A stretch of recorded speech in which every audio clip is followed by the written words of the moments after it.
হাসিনার বন্দুক দেখলে আমার কাজ করাও কিছু হয় না, আমি দাঁড়াই না। জয় অথবা মৃত্যু সংসপ্তকের ভূমিকা তৃতীয় বিশ্বের রাজনীতিতে পালন করতে হবে, তা না হলে জয়লাভ করতে পারবেন না।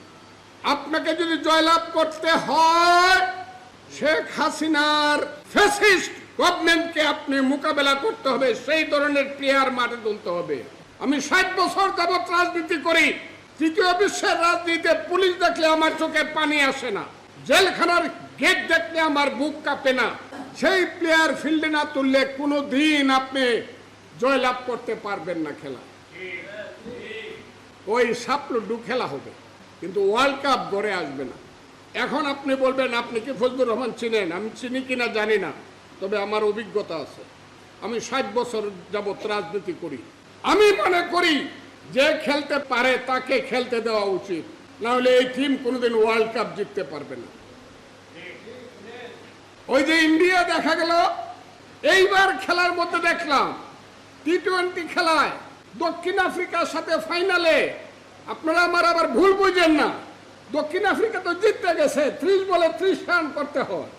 আমি তো বলছি আরে তো এই যে খেলা 30 বলে 30 রান, কিন্তু দেখা গেল এমন একজন ক্যাপ্টেন আছে ইন্ডিয়াতে, this is leadership, his name is Rohit Sharma. সে সবচেয়ে সিনিয়র মোস্ট, যে তার বড় প্লেয়ার, তার সিনিয়র প্লেয়ার বিরাট কোহলির সঙ্গে 1 সেকেন্ড কানাকানি করলো। কানাকানি করে না, বলটা সবচেয়ে ভালো যে বোলার তার নাম হলো বুমরা, জসপ্রীত বুমরা, তার হাতে তুলে দিল। কথাগুলো খুব বুঝবার চেষ্টা করেন।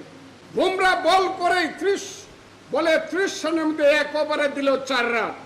তারপর একটা অলরাউন্ডার আছে, তার নাম হলো হার্দিক পান্ডিয়া। সে বল করলো, প্রথম বলেই আউট, ক্লাসেন আউট, সে দিল 4 রান, সে হলো অলরাউন্ডার।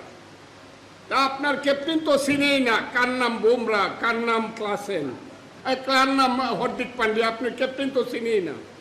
আমার কথাটা কি বুঝতেছেন আপনারা?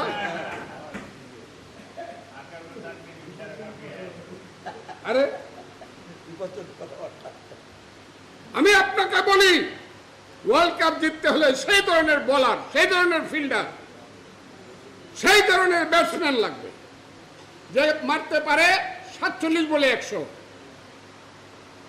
তার নাম রোহিত শর্মা, তার নাম অভিষেক, তার নাম ক্লাসেন, তার নাম ম্যাকচুয়েল। এই প্লেয়ার চিনবেন না, তাহলে তো কেউ 40 বলে 100 মারতে পারবে না। তার নাম ইউসুফ পাঠান, চিনেন না কেন প্লেয়ার?